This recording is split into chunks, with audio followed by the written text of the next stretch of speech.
অতিরিক্ত হয়রানি আর নানা নিয়মকানুন থাকায় ব্যাংকের সরকারি সহায়তার ঋণ না নিয়ে সুনামগঞ্জের কৃষক ছুটছেন মহাজনের দুয়ারে।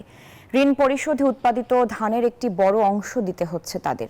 এদিকে যেমন ব্যাংক বিমুখ হচ্ছে কৃষক, অন্যদিকে ধানের লাভের অংশ মহাজনকে পরিশোধ করায় ভাগ্য বদল করতে পারছেন না প্রান্তিক কৃষক। মোহাম্মদ বুরহান উদ্দিনের তথ্য ও চিত্রে ডেস্ক রিপোর্ট।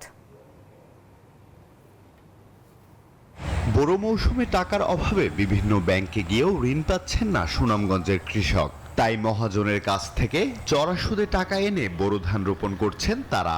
উৎপাদিত ধানের লাভের বড় অংশ দিতে হচ্ছে মহাজনকে। সুনামগঞ্জ সদর, তাহিরপুর, দুয়ারা বাজার সহ মোট 12টি উপজেলায় ছোট বড় 137টি হাওর। এখানে প্রায় 10 লাখ কৃষক বোরো ধানের চাষ করেন। এবার পুরোদমে চাষ শুরুর কথা থাকলেও টাকার অভাবে এখনো তা পারেননি অনেকে।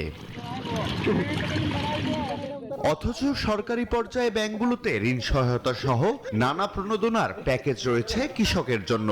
অতিরিক্ত হয়রানি ও নানা নিয়মকানুন থাকায় ব্যাংকের সরকারি সহায়তার ঋণ না নিয়ে জরুরি ভিত্তিতে অর্থের জন্য কৃষক ছুটছেন মহাজনের কাছে। তারা বলছেন, ঘাম ঝরানো ফসলের লাভের বড় অংশই ঋণ পরিশোধে চলে যায়। ক্ষেত প্রতি রাখা যাবে না, ক্ষেত করার পরে আমাদের বেশি একটা লাভ থাকে না, সুদের টাকা দিতে দিতে মানে এইরকমই আর কি, আমরা লাভ থাকে না বেশিরভাগ। ব্যাংকে গেলে আমরা নাম পেরেশানি নেওয়া লাগে আর কি, ঋণ দেয় না। ব্যাংকে যে টাকাগুলো আমরা আনার লাগে সহযোগিতা করতাম, চাই টাকা আইনা আমরা কিস্তিতে আইনা যদি ক্ষেত কামার করি তাহলে আমরা সুখ সুবিধাটা ভালো পাই। তবে সুনামগঞ্জ কৃষি ব্যাংক বলছে, চলতি বছর কৃষককে ঋণ প্রদানের লক্ষ্যমাত্রা ছিল 77 কোটি 27 লাখ টাকা। এরই মধ্যে 7,000 কৃষককে 42 কোটি টাকা ঋণ দেয়া হয়েছে। কৃষি ঋণ নেওয়ার ক্ষেত্রে কোনো ধরনের হয়রানি এখন পর্যন্ত আমাদের কাছে রিপোর্ট হয় নাই, এবং আমরা কৃষকদের পাশে আছি। সবগুলা ব্যাংক, সুনামগঞ্জের সবগুলা ব্যাংকই আন্তরিকভাবে কৃষি ঋণ প্রদান করছে। জেলা কৃষি সম্প্রসারণ অধিদপ্তর বলছে, কৃষক যাতে হয়রানির শিকার না হয়ে কৃষি ঋণ পেতে পারেন সেজন্য পরামর্শ দেয়া হচ্ছে।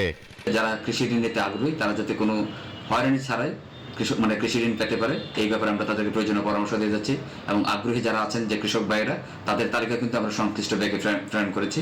চলতি বছর 10 লাখ কৃষক 2,23,410 হেক্টর জমিতে বোরো ধান চাষ করেছেন। আবহাওয়া অনুকূলে থাকলে 9,18,000 মেট্রিক টন চাল উৎপাদিত হবে। Desk report, news 24।